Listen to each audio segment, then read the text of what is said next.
Hey everyone, today in this video we're going to see how to fix Acer Aspire 3 laptop stuck on preparing automatic repair.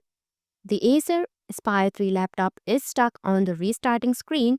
This problem can arise from several factors such as software conflicts, corrupted system files, or hardware issues.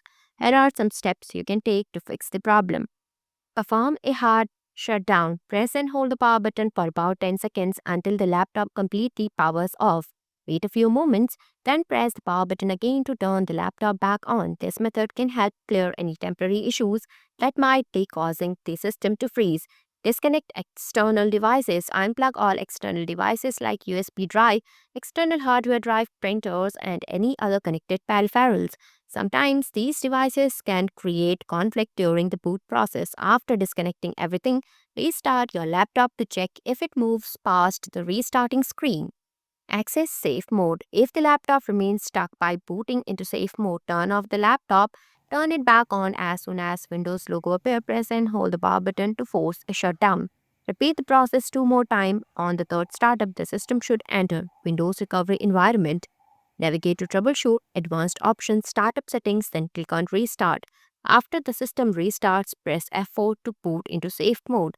In safe mode, you can perform system maintenance tasks such as uninstalling recent update or driver that might be causing the issue. Run Startup Repair.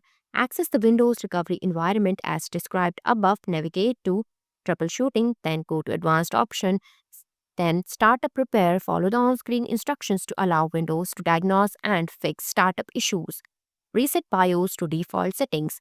Turn off the laptop, turn it back on, and immediately press the F2 key repeatedly to enter the BIOS setup. Once in the BIOS, press F9 to load the default settings. Press F10 to save and exit. Allow the laptop to restart and see if it boots into Windows. Perform a system restore or reset. If above steps do not resolve the issue, you may need to perform a system restore or reset.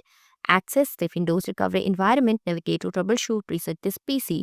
Choose either keep my files or remove everything depending on your preferences. Follow the on-screen instructions to complete the reset. Thanks for watching. If you liked the video, please hit the like button. If you want to see more videos, hit the subscribe button.